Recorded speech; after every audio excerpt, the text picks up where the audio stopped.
हिंदू मंदिर तोड़ने पर समाजवादी पार्टी के सांसद डॉक्टर एसटी हसन का विवादित बयान सामने आया है और कहा है कि इंग्लैंड के अंदर मंदिर टूटने के पीछे बीजेपी और आरएसएस का हाथ है। यहां से जो लोग इंग्लैंड गए हैं वही ये सब कर रहे हैं।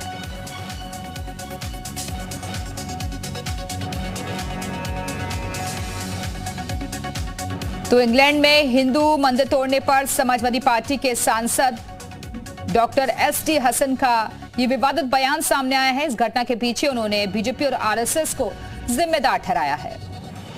जो भी ये हो रहा है ये बहुत गलत हो रहा है। इंसान बट रहे हैं आपस में। इंसान शायद ये भूल गया कि पैदा करने वाला सबका एक हो, वो अलग नहीं है, ना हिंदू का ना मुसलमान का, वो सब एक है। लेकिन आप इसकी जड़ में जाइए कि ये क्यों हो रहा है। ये कम्युनल राजनीति कब से शुरू हुई है?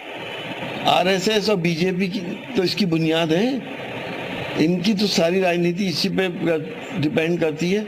इंग्लैंड में भी तो यहाँ की गए हुए लोग लड़ रहे हैं, तो वो वही वेनम, वही जहर वहाँ भी है। तो इसीलिए मैं कहता हूँ कि ये राजनीति अब बिल्कुल बंद हो और इसके लिए भी सख्त कानून बने कि जो धार्मिक भावनाएं भड़काने की कोशिश करे उसको सख्त सजा दी जाए। और हमारे साथ हमारे सहयोगी अजीत इस वक्त जुड़े हुए हैं। अजीत, एसटी हसन अक्सर अपने बयानों के जरिए चर्चाओं में रहते हैं और एक बार फिर से विवादित बयान उनकी तरफ से, ये जो कुछ भी घटना हो रही है इंग्लैंड में, इसके पीछे बीजेपी और आरएसएस का हाथ है। देखिए बिल्कुल दिव्या, जब भी एसटी हसन या अबुल बर्क रहमान संभल वाले सांसद, जब भी इनका बयान आता है तो विवादित बयान ही आता है और यही वजह है कि सुर्खियों में रहते हैं। इस बार इंग्लैंड में मंदिर को लेकर इनका बयान आया और साफ तौर पर एसटी हसन ये कह रहे हैं कि बीजेपी और आरएसएस का हाथ है। ये वही लोग हैं जो हिंदुस्तान से इंग्लैंड में जाकर बसे हैं और वो कहीं ना कहीं इनसे जुड़े हुए हैं। साथ ही इस बात का भी सवाल खड़ा किया कि जो संत हैं, जो मंदिर हैं, जो और कई सारे बोर्ड हैं, उनकी भी संपत्तियों की जांच होनी चाहिए। उनके पास पैसा कहां से आता है? केवल मुस्लिम समाज के लोगों को टारगेट किया जा रहा है। जो एसटी हसन है उनकी तरफ से सीधे तौर पर बीजेपी को आड़े हाथों लिया गया। हालांकि सरकार की तरफ से कल deputy CM Brajesh Pathak, deputy CM Keshav Maurya ने साफ तौर पर कह दिया था कि कानून अपना काम करता है और अलग अलग जगहों के अलग अलग कानून है तो उस मुताबिक कानून काम होता है। लेकिन एसटी हसन ने जिस तरह से बयान दिया उससे साफ जाहिर होता है कि समाजवादी पार्टी या उनके सांसद जब इस तरह के मुद्दे आते हैं तो विशेष तौर पर एक वर्ग को टारगेट करते हैं, मुसलमानों की बात करते हैं और समाज की बात नहीं करते। और यही बात बीजेपी कहती है कि हम सबकी बात करते हैं, लेकिन जो उत्तर प्रदेश में कानून हाथ मिलेगा उस पर कार्रवाई होगी। लेकिन चूंकि मसला इंग्लैंड का है, उस पर एसटी हसन का यह बयान आया तो उस पर भी सरकार की तरफ से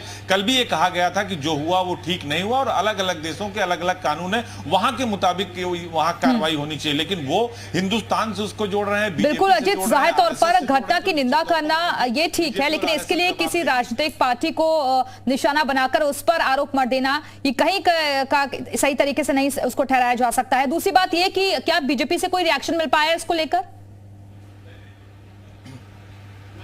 देखिए बिल्कुल बीजेपी भी इस पर रिएक्ट करेगी, क्योंकि विधानसभा सत्र चल रहा है। थोड़ी देर पहले सिद्धार्थ नाथ सिंह मिले थे तो उनका सीधे तौर पर यही कहना था कि एसटी हसन जैसे लोग जो बयान देते हैं वो सुर्खियां बटोरने के लिए देते हैं, अपनी मुस्लिम तुष्टीकरण की राजनीति को बल देने के लिए हवा देने की कोशिश करते हैं। लेकिन अभी बीजेपी की तरफ से भी इस पर आपको कड़ी प्रतिक्रिया मिलेगी। सदन जब खत्म होगा तो सरकार के दोनों डिप्टी सीएम सदन के अंदर है, बाहर निकलेंगे, उनसे भी हम बात करने की कोशिश करेंगे। और लगातार जो स्टैंड है बीजेपी का वो यही है कि समाजवादी पार्टी जानबूझकर मुस्लिम तुष्टीकरण की बात करती है और ऐसी बात करती है जिससे धार्मिक उन्माद पैदा हो और बीजेपी लगातार कार्रवाई की बात करती है। तो अब से थोड़ी देर बाद हम इस पर जो बयान बड़े नेताओं का आएगा वो भी हम अपने बिल्कुल जाहिर तौर पर जो बीजेपी की तरफ से आने वाले वक्त में बयान दिया जाएगा वो बयान भी हम अपने दर्शकों को सुनवाएंगे। बहुत बहुत शुक्रिया आपका अजीत, हमारे साथ जुड़ने के लिए, जानकारी देने के लिए।